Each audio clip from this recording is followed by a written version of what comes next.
j'organise au mois d'octobre un séminaire d'écriture en ligne, donc vous n'avez pas besoin de vous déplacer. Si vous avez un navigateur, une connexion internet, ça suffit. C'est tous les jeudis du mois d'octobre de 20h30 à 21h30. Et donc à 20h30, vous allumez votre ordinateur et vous me voyez en train de parler et répondre à vos questions en temps réel si vous avez des questions. Donc pourquoi ce séminaire?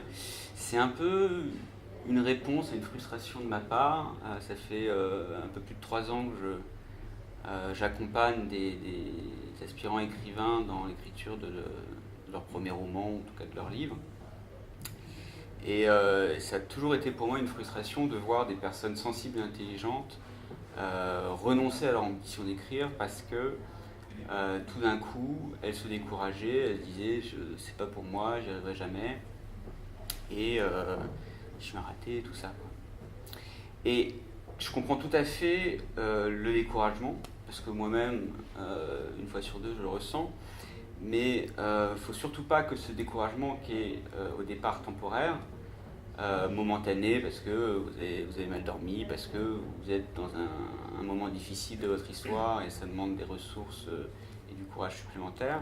Il ne faut surtout pas transformer ce découragement momentané en un découragement permanent et vous dire je suis un écrivain raté ou l'écriture c'est pas fait pour moi. Ça peut être le cas, mais en général, si vous êtes déjà dans ce processus d'écriture, c'est que vous sentez au fond de vous-même que y a quelque chose qui vous dicte, qui vous appelle et qui vous demande d'écrire. Donc gardez ce sentiment, cette intuition en vous et surtout ne baissez pas les bras. Et le problème, c'est que souvent, en tout cas quand on commence, et en tout cas ça a été mon cas, et je le vois assez souvent reproduit, donc je me permets de généraliser un peu. Souvent, quand on veut écrire son premier roman, on veut tout dire, on veut raconter le monde tel qu'il est, et en fait, on n'a pas les épaules pour soutenir la charge que ça implique. Et sans doute que de toute manière, même si vous aviez les épaules, ce livre serait tellement indigeste que ça ne marcherait pas. Et aussi, vous n'avez pas le souffle pour tenir la distance et réussir à écrire vos 500 pages de chef-d'œuvre que vous ambitionnez. C'est pour ça que dans le planning que j'ai structuré et organisé, il y aura énormément de méthodes pour vous apprendre à respecter votre talent tel qu'il est à l'heure actuelle et pas brûler les étapes. Donc il y aura 4 heures de cours en ligne, 1 heure par semaine. Il y aura 3 exercices à faire chez vous. Attendez-vous à peu près 1 heure, je pense, de temps de travail sur votre temps en plus des 4 heures de cours. La première semaine, ça va être assez soft, je n'aurai pas d'exercice, je serai gentil. Et il y aura 2 fois 45 minutes d'entretien individuel avec moi-même en début et fin de séminaire, pour déjà voir, avant de se lancer, voilà, à partir de quoi on se lance et quels sont vos besoins, qu'est-ce que vous voulez faire avec la littérature, enfin voilà, pour que ce que je dirai ensuite dans le cours et la manière dont je vais corriger vos textes soit le plus adapté à vous-même et le plus sur mesure. Et après le séminaire, c'est pas parce que le séminaire prend fin que votre apprentissage prend fin, et j'organiserai une sorte de compagnonnage littéraire avec les anciens élèves pour que tous les mois il y ait de quoi relancer la motivation, soit par des sortes de jeux littéraires, d'improvisation. Je vous donne une contrainte et dans le week-end vous devez écrire ce que vous pouvez écrire en un week-end et on en parle ensuite en ligne et on voit ce que chacun a fait, on discute et c'est en discutant que on comprend les erreurs qu'on a faites. Et c'est surtout l'ambition de rassembler des gens qui justement ont la même ambition, c'est savoir écrire de bons livres. Et en fait, c'est assez dur dans la vie quotidienne de rencontrer des gens qui partagent la même passion et la même ambition que nous, et avec qui on peut avoir des discussions approfondies et sérieuses sur la littérature, sur vos lectures, ce que vous aimez, ce que vous voulez écrire. Et c'est pour ça que aussi on se décourage quand on écrit. C'est qu'on n'a personne vers qui se tourner dans les moments un peu de mou, un peu de découragement. Et en étant entouré, ça crée une sorte de poussée d'Archimède collective qui fait que vous vous sentez obligé de continuer parce que autour de vous, les gens continuent et voilà, si vous arrêtez tout de suite, c'est un peu la honte, quoi. Donc voilà, c'est un peu le protocole que j'ai conçu. Et maintenant, je vais essayer d'analyser semaine par semaine le programme. Donc, la première semaine, ça va être purement de la méthodologie et comment avoir le bon état d'esprit pour écrire ou pour retrouver la confiance en soi. Parce qu'avant tout, ce séminaire est conçu pour les personnes qui sont sur le point d'abandonner, qui sont sur le point de se décourager, de se dire je suis pas fait pour ça, la littérature c'est trop sérieux, j'ai pas assez étudié, j'ai pas assez lu, j'ai pas fait les bonnes études, je sais pas quoi.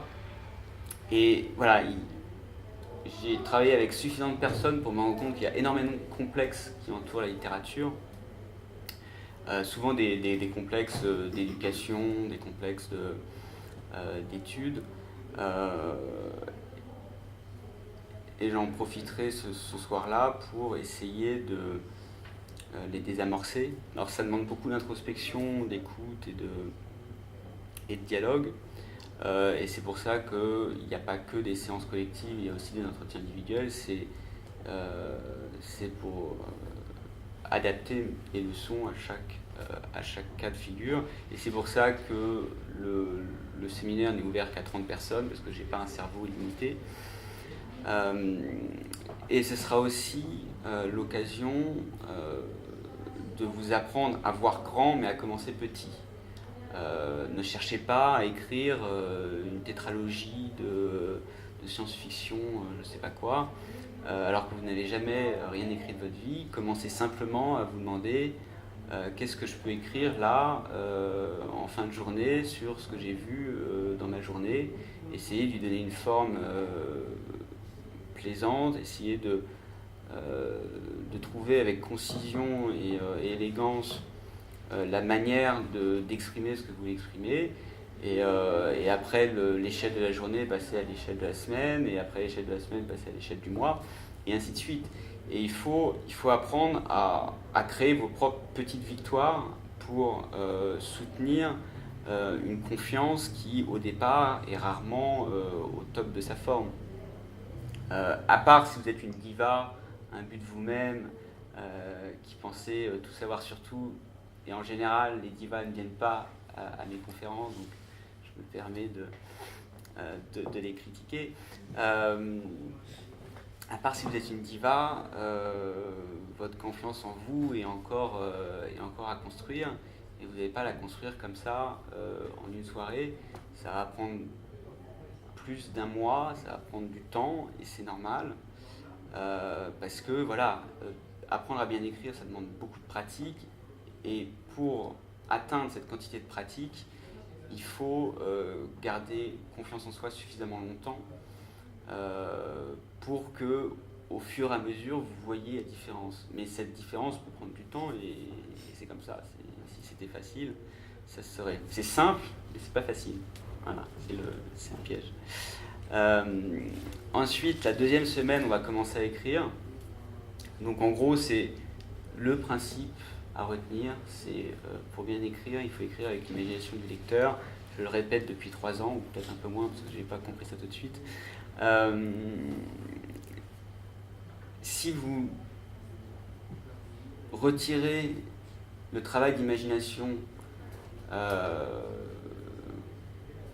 qui fait partie intégrante de l'acte de lire, le lecteur n'a plus rien à faire, s'embête et referme votre livre. Et c'est vraiment le plus grand défaut qu'on retrouve dans les manuscrits qu'un éditeur peut lire, c'est tout est expliqué en fait au lecteur. Il n'a plus rien à interpréter, il n'a plus rien à comprendre, il n'y a plus de sous-entendu, il n'y a plus de non-dit, il n'y a plus d'ellipse. Et pourquoi ce défaut? C'est pas parce que les gens ne savent pas écrire, c'est tout simplement parce qu'ils ne font pas confiance au lecteur.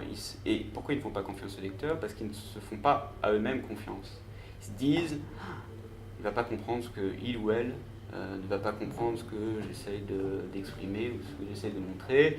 Je vais réexpliquer, je vais rajouter une description, je vais réexpliquer les motivations des personnages. Et à partir de ce moment-là, vous sabotez votre propre livre. Donc, apprendre à bien écrire, ça consiste avant tout à apprendre à moins écrire et à supprimer énormément de ce que vous voulez dire. Pour montrer au lecteur ce que vous voulez lui montrer, il faut le taire. Il faut vous discipliner à maîtriser ce travail en creux, cette écriture en creux.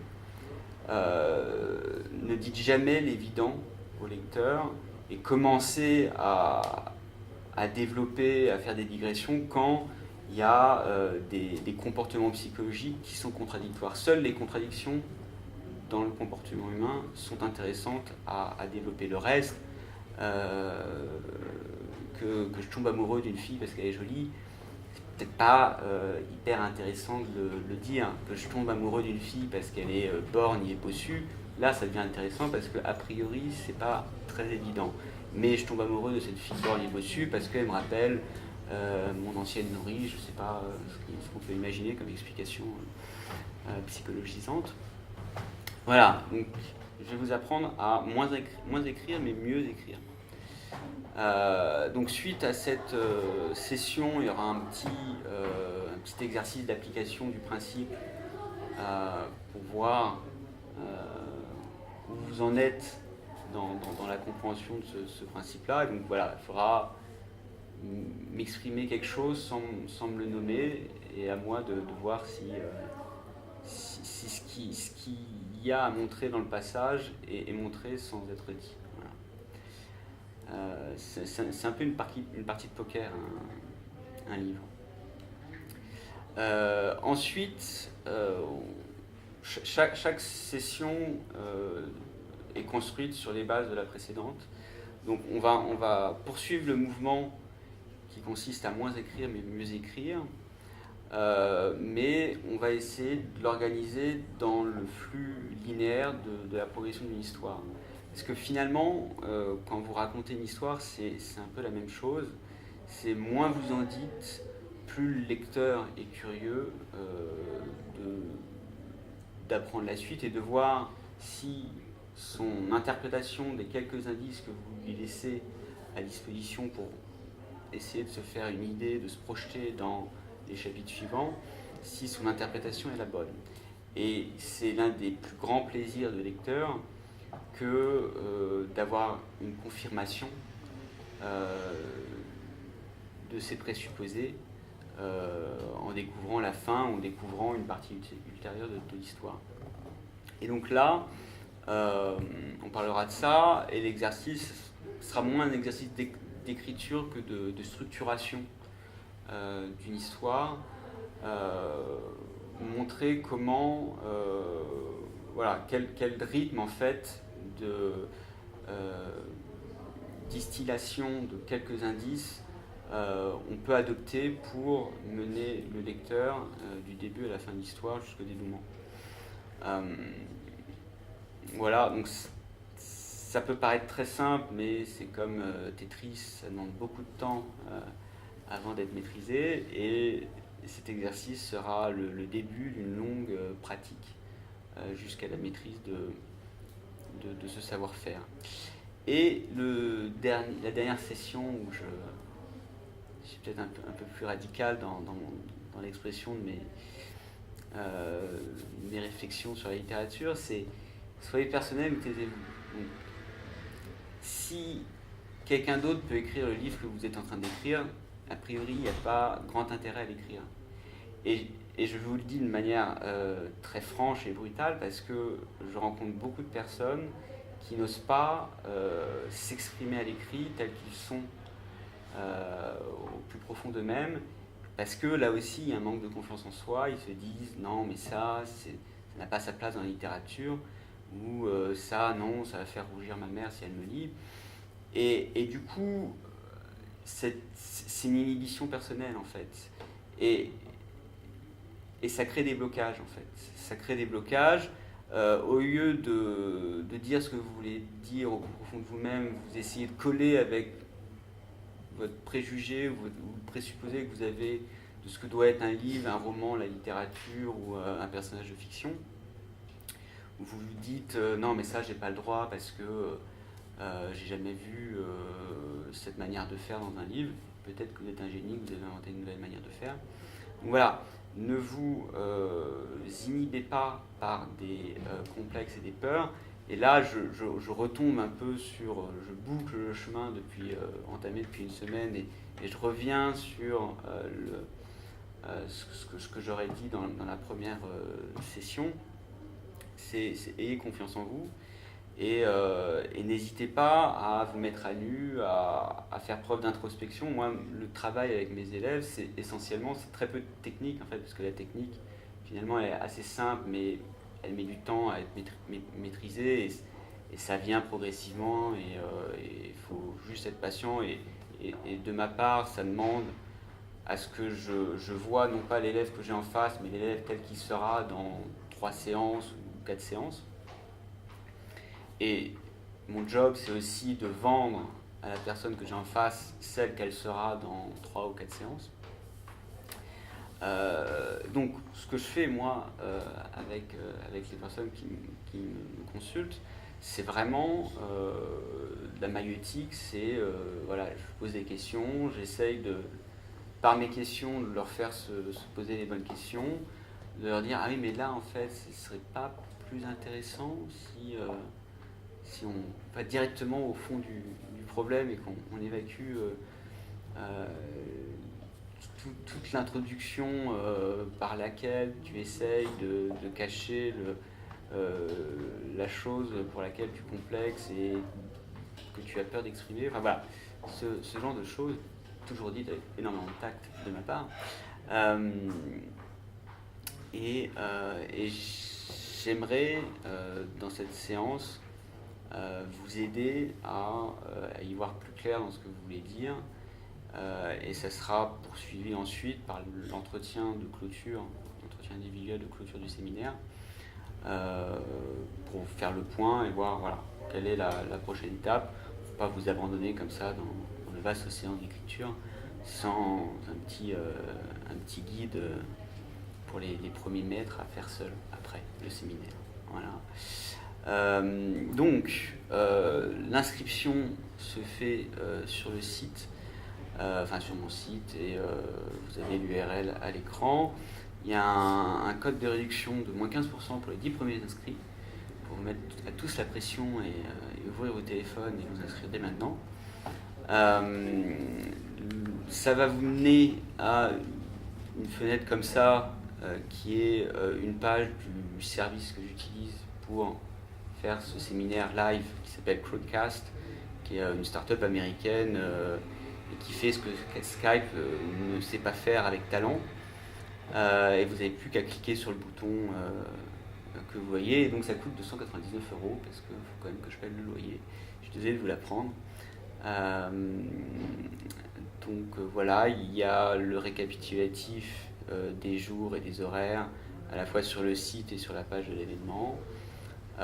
Si vous avez une question, vous m'écrivez, et je peux dès maintenant y répondre d'ailleurs, si vous en avez. Plus vous assumerez tôt votre ambition de devenir écrivain, de marquer la littérature, d'écrire des chefs-d'œuvre, d'être mégalo, tout ça, plus ce sera simple pour vous d'écrire. Parce que, en fait, vous dites peut-être que là, c'est normal, je suis écrivain clandestin, personne ne me connaît, j'ai encore rien publié, Je peux pas comme ça. Il y a une sorte de peur de paraître arrogant ou présomptueux, parce qu'il n'y a aucune preuve encore matérielle que vous êtes écrivain, puisque tout est sur votre disque dur. Mais c'est pas parce que vous allez publier votre premier livre que ce complexe et cette peur et ce sentiment d'imposture va disparaître. Parce que vous allez peut-être publier votre premier livre, mais ce sera, même si c'est à compte d'éditeur, ce sera chez un petit éditeur que personne ne connaît. Et donc quand on va vous demander, ah oui, mais... parce que la première chose qu'on va vous demander quand vous dites que vous avez publié, vous dites, ah oui, mais vous avez publié chez un vrai éditeur. Oui, j'ai publié chez, là, donner n'importe quel nom d'éditeur que personne ne connaît. Et donc là, vous n'aurez pas l'impression d'impressionner beaucoup la personne qui est en face. Il y a de fortes chances que les ventes de votre premier livre ne soient pas mirobolantes. Donc vous n'aurez pas non plus la sanction du marché pour vous aider à dépasser votre complexe vis-à-vis de tout ça. Donc ça va peut-être prendre 3-4 livres avant de vous dire ah ben là j'ai commencé à avoir un début de carrière, que mon nom dise quelque chose aux journalistes ou avoir des papiers, à être invité dans les radios, voilà. Mais il y a de fortes chances que vous n'arriviez pas à avoir la confiance en vous suffisante pour arriver à ce stade de reconnaissance publique. Donc, toute reconnaissance publique doit être préparée par une reconnaissance privée, intime, personnelle, et vous dire, voilà, c'est ça que je veux faire de ma vie, je mettrai toutes les ressources à ma disposition pour avancer dans cette direction. Et si ça vous demande de prendre un congé sabbatique pour finir votre livre, prenez-le, parce que de toute manière, votre employeur est obligé de vous réembaucher à la fin de votre congé sabbatique. On est en France, vous ne risquez rien. Et puis même si vous êtes au chômage, vous ne risquez rien non plus, tant que vous ne restez pas trop longtemps au chômage. Surtout ne m'imitez pas. Qu'est-ce que je disais ? Donc voilà. Donc je les ai tous engueulés sur mon Slack, mais avec beaucoup de tact, comme d'habitude, pour leur dire que voilà, il serait peut-être temps de commencer à assumer ce qu'ils font et qu'ils n'ont pas à rougir de ce qu'ils font, et que s'il y a il y a encore des phrases un peu maladroites, c'est normal. C'est pour ça que je ne ferai lire à personne les ébauches de mon premier roman qui étaient affreuses. Heureusement que j'ai eu mon éditeur pour me le faire remarquer. C'est normal. Peut-être que vous comparez votre sentiment intérieur à des preuves extérieures de réussite, je sais pas, peut-être pas Balzac pour vous, si j'ai bien compris, mais à je ne sais pas quel auteur que vous admirez. Mais ce que vous ne voyez pas, c'est le stade du livre que vous admirez correspondant au stade auquel vous êtes. C'est les premières phrases qui sont mauvaises, c'est le doute, c'est la désespérance qui vous empêche d'écrire. Enfin, tout le monde passe par là, il n'y a pas que vous. Et même les plus grands écrivains passent par là. Nabokov a failli brûler le manuscrit de Lolita parce qu'il désespérait de jamais réussir à l'écrire.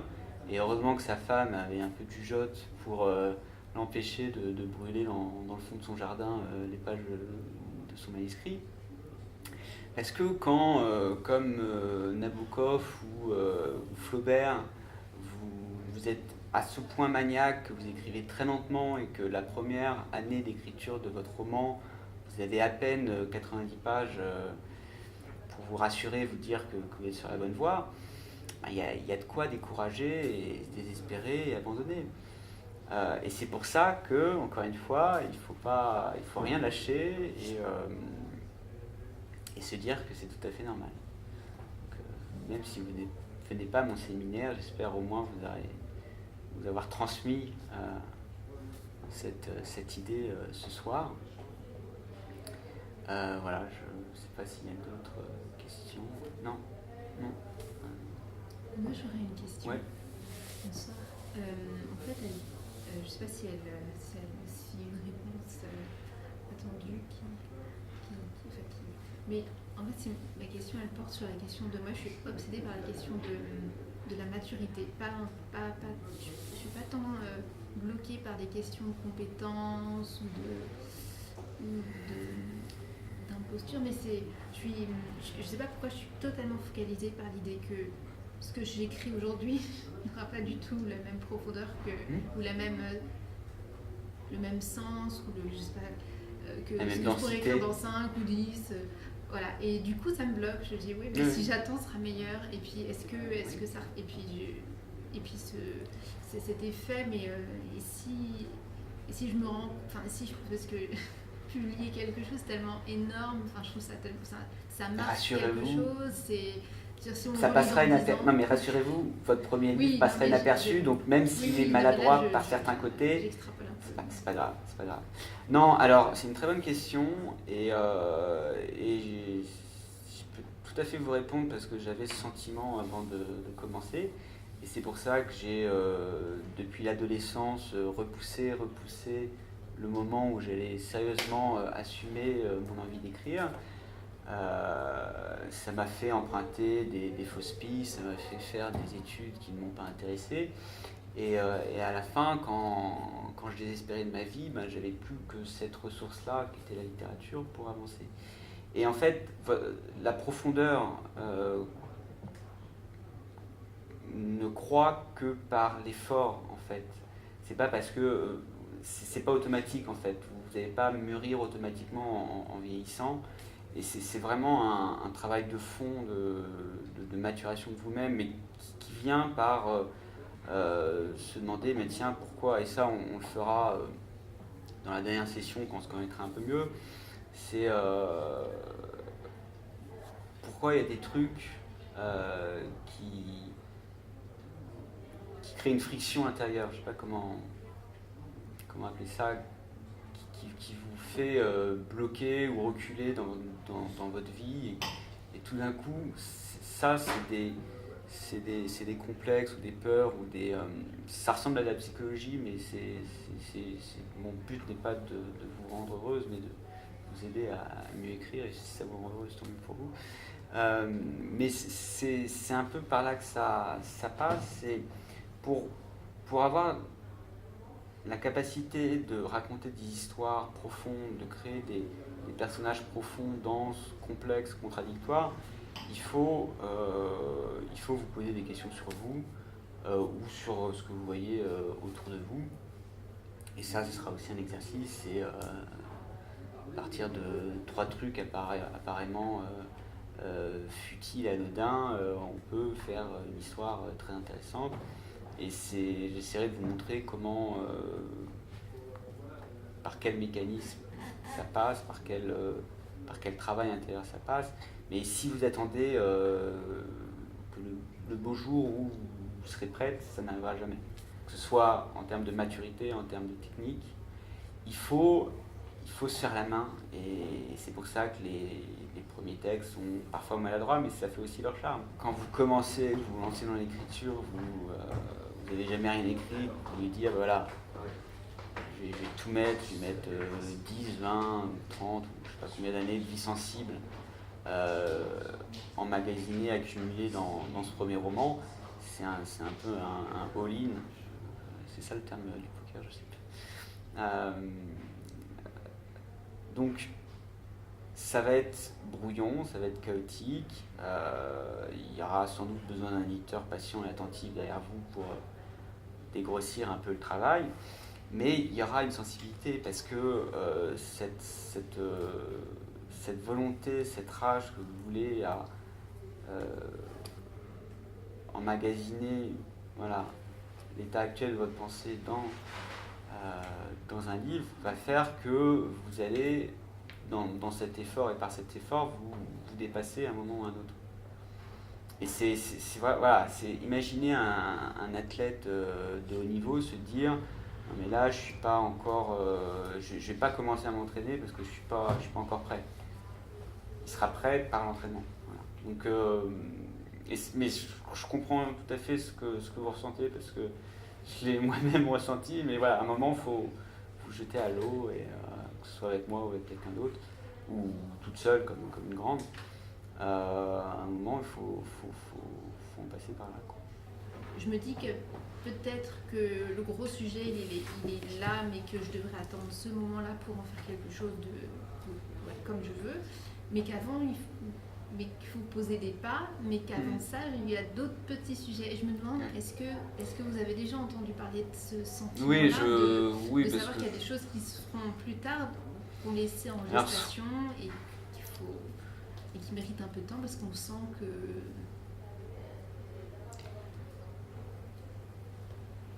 Alors, je vais vous faire une réponse en 2 temps. Le premier temps, c'est oui, il y a des histoires qui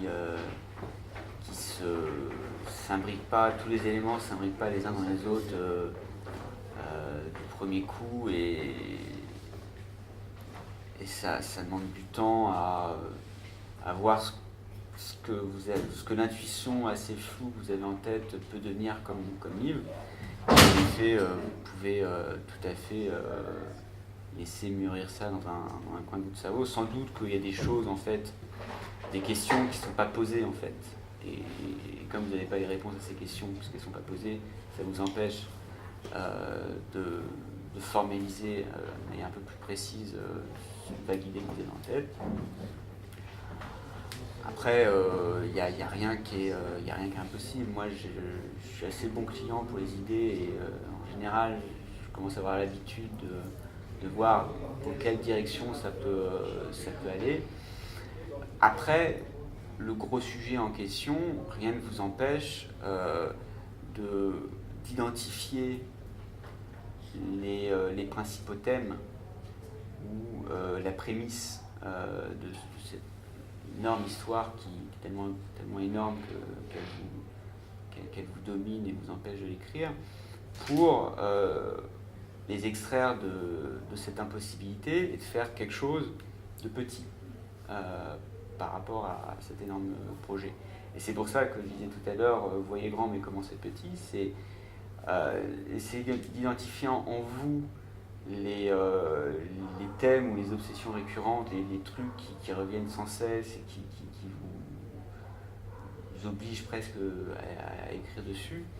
Et dites-vous, et ça va être un exercice qu'on fera, c'est qu'est-ce que je peux faire, le plus petit texte que je peux écrire sur la question. Et ensuite, voilà, ça sera... C'est un peu comme les peintres qui font des séries sur une contrainte formelle ou sur une idée.